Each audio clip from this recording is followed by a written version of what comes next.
अपनी 14 साल की बेटी अन्नू के साथ लगातार शारीरिक संबंध बना रहा था। अच्छा, वह इतनी दर्दनाक तरीके से संबंध बना रहा था कि अन्नू की हालत खराब होती जा रही थी, लेकिन अन्नू भी अपने पिता का भरपूर साथ दे रही थी। इन दोनों की खूबसूरत सिसकारियां पूरे रूम में गूंज रही थीं। लगभग 2 साल तक इन दोनों का खेल चलता रहा है, लेकिन 2 साल के बाद इन दोनों के साथ कुछ ऐसा होता है जिसकी किसी ने कल्पना भी नहीं की थी। जी हां मित्रों, आज की इस घटना को सुनने के बाद शायद आप लोगों को भी बड़ी हैरानी होगी। इसीलिए इस वीडियो में आप अंत तक बने रहिएगा, क्योंकि इस घटना से आपको एक बहुत बड़ी सीख मिलने वाली है। बाकी मित्रों, हमारी आप लोगों से एक छोटी सी रिक्वेस्ट है। वीडियो को लाइक करके चैनल को सब्सक्राइब कर लीजिए, और जितने भी दोस्त हमारी इस वीडियो को जहां से भी देख रहे हैं, वह कमेंट में अपना नाम और अपनी सिटी का नाम जरूर लिखें, ताकि अगली वीडियो में आपके नाम हम ले सकें। दरअसल मित्रों, यह सच्ची कहानी यूपी की है, जहां पर मोहन नाम का एक व्यक्ति अपने परिवार के साथ रहा करता था। मोहन की शादी हो चुकी थी। मोहन के एक 5 साल का बच्चा भी था। मोहन की अगर कारोबार की हम बात करें, तो उसका सरसों तेल का कारोबार था, और घर पर ही उसका कारोबार था। पैसा अच्छा खासा आता था। किसी तरह की कोई दिक्कत परेशानी नहीं थी। मोहन का अपनी पत्नी के साथ अक्सर झगड़ा हुआ करता था। जब वह रात में अपनी पत्नी के साथ संबंध बनाया करता था, तो उसकी पत्नी एक ही बार मोहन को संबंध बनाने देती थी, लेकिन जब मोहन दूसरी बार संबंध बनाने की कोशिश करता था, तो उसको मना कर देती थी और संबंध बनाने नहीं देती थी। इस पर मोहन को गुस्सा आ जाया करता था। वह उससे मारपीट शुरू कर देता था, उसको गाली गलौज देना शुरू कर देता था।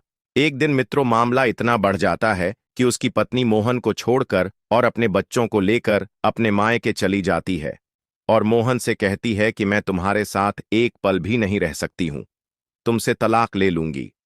अब मोहन अकेला हो जाता है। घर उसको काट खाने को लगा था। यह सोच रहा था कि आखिर क्या किया जाए। लगभग इस तरीके से 8 महीने का समय गुजर जाता है।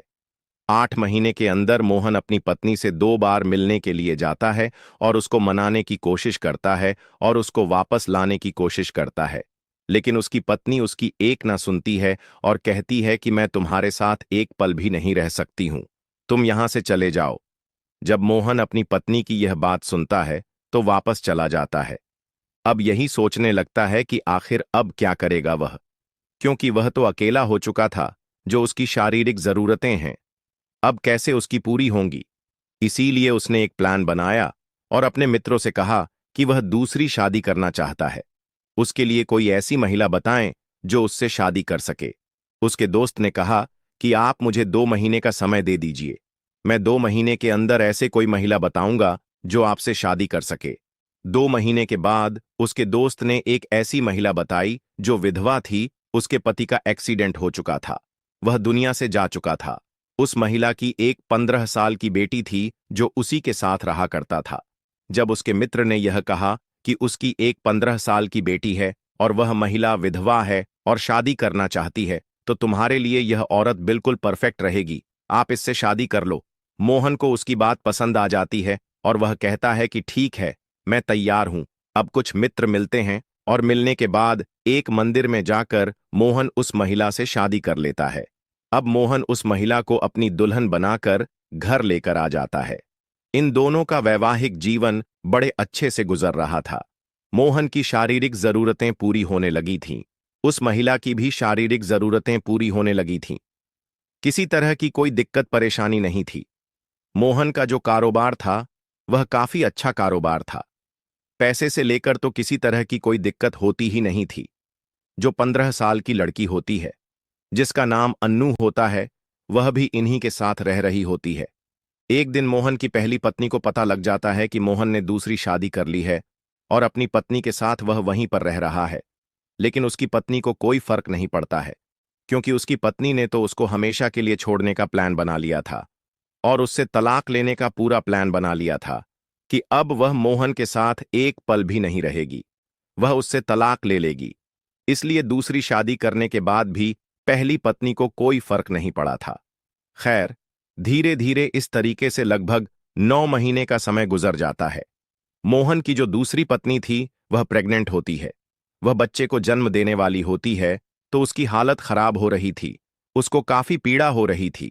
इसीलिए मोहन उसको एक नजदीकी नर्सिंग होम में लेकर जाता है और वहां पर जाकर उसका चेकअप वगैरह कराता है। डॉक्टर उसे भर्ती कर लेते हैं। लेकिन सबसे बड़ी दिक्कत यह थी कि उसकी जो पत्नी का जो बच्चा होने वाला था, वह अंदर पेट में ही वह बच्चा खत्म हो चुका था। इस पर उस महिला को काफी परेशानी हो रही थी। काफी दर्द वह सहन कर रही थी। धीरे धीरे लगभग आधे घंटे का समय गुजर जाता है। उस बच्चे का जन्म नहीं होता है और दर्द के मारे उस महिला की वहीं पर मृत्यु हो जाती है। अब बच्चा तो पहले ही खत्म हो चुका था। पेट में अब उस महिला का भी वहीं पर मृत्यु हो जाती है जब डॉक्टर साहब उसको बचा नहीं पाते हैं। तो मोहन से कहते हैं कि हम आपकी पत्नी और आपके बच्चे को नहीं बचा पाए हैं। मोहन अपनी पत्नी को अस्पताल से लेकर घर आ जाता है और उसका अंतिम संस्कार कर देता है। अब मोहन फिर से अकेला हो चुका था। खोया खोया हुआ रहने लगा था। ना ही वह किसी से बात करता था और ना ही वह किसी से बोलता। इस तरीके से लगभग धीरे धीरे 7 महीने का समय और गुजर जाता है। उसकी सौतेली बेटी लगभग 17 साल की हो चुकी थी। एक दिन मोहन घर पर अकेला बैठा हुआ होता है। उसकी सौतेली बेटी नहाने के लिए बाथरूम जाती है और जब बाथरूम से बाहर निकलती है तो उसका पूरा शरीर भीगा हुआ था। उसके कपड़े भीगे हुए थे। उसके भीगे हुए कपड़ों में पूरा शरीर दिख रहा था। जब मोहन की नजर अपनी सौतेली बेटी के ऊपर जाती है तो उसका दिमाग खराब हो जाता है। वह सोचने लगता है कि आखिर यह जो इसका शरीर है, इतना गदरा हुआ शरीर है, आखिर अगर यह शरीर उसे मिल जाए तो उसकी जिंदगी ही बदल जाएगी। क्योंकि वह यह सोच रहा था, यह तो उसकी सगी बेटी तो है नहीं, उसकी दूसरी पत्नी की बेटी है, उसकी सौतेली बेटी है। अगर यह उसके साथ गलत काम करेंगे तो कोई दिक्कत परेशानी नहीं है। अब वह यही सोच रहा था तो उसने अपने दिमाग में एक खौफनाक प्लान बनाया। उसने सोचा कि इसको गंदी फिल्म दिखा के इसको सबसे पहले लत लगाई जाए और जब उसको गंदी फिल्म की लत लग जाएगी तब उसके साथ बड़ी आसानी से संबंध बना लेगी। अब एक दिन जो है वह बैठा हुआ था। वह अपनी सौतेली बेटी को अपने पास बुलाता है और बैठता है और मोबाइल में जो है तरह तरह की वीडियो चलाने लगता है, गंदी फिल्म चलाने लगता है। जब उसकी सौतेली बेटी यह सब देखती है तो वह नाराज हो जाती है और कहती है कि नहीं पापा, ये क्या देख रहे हो, आप तो गंदे हो। तो मोहन कहता है कि नहीं बेटा, ये सब अच्छा है और आगे चलकर आपको बहुत अच्छा लगेगा, आपको इससे बहुत सीख मिलेगी। तो उसकी बेटी भी उसकी बात सुनकर यह सब वीडियो देखने लगती है। वीडियो देखते देखते वह उत्तेजित हो जाती है। मोहन भी उत्तेजित हो जाता है, लेकिन वह यह नहीं सोचता है कि वह अब भी उसके ऊपर हाथ डालें। वह सोचता है कि कुछ महीने और गुजर जाएंगे, उसके बाद वह उसके ऊपर हाथ डालेगा। अब उसकी सौतेली बेटी को यह सारी वीडियो अच्छी लगने लगी थी। वह कभी कभी अपने सौतेले बाप से फोन लेकर गंदी वीडियो फिल्म देखा करती थी। अब इस तरीके से लगभग 1 महीने का समय गुजर जाता है, जो अन्नू को अब गंदी फिल्म देखने की लत भी लग चुकी थी। मोहन को अंदाजा हो चुका था कि उसको अब गंदी फिल्म देखने की लत लग चुकी है। अब यह सही समय है उसके साथ संबंध बनाने का। तो एक दिन रात में मोहन अपनी सौतेली बेटी को अपने पास बुलाता है और अपने पास सोने के लिए उससे कहता है कि तुम मेरे पास सो जाओ, आज हम दोनों एक साथ ही सोएंगे। वहीं पर यह दोनों लेटे हुए थे और गंदी फिल्म देखने लगते हैं। उसके बाद जो अन्नू है वह उत्तेजित होने लगती है। मोहन भी उत्तेजित होने लगता है।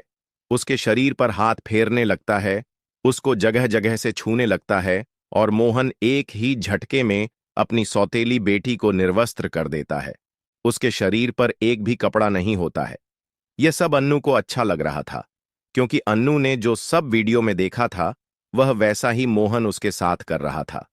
क्योंकि वीडियो में वह सब जान चुकी थी कि आखिर इसमें होता क्या है, कितना मजा आता है, कितना क्या होता है।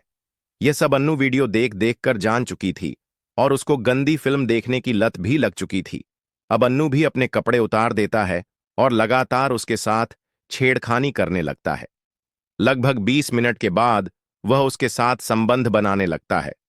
अन्नू को शुरू में तो अच्छा नहीं लगता है, उसको दर्द होने लगता है। वह कहती है कि पापा मुझे छोड़ दीजिए, मुझे बहुत दर्द हो रहा है।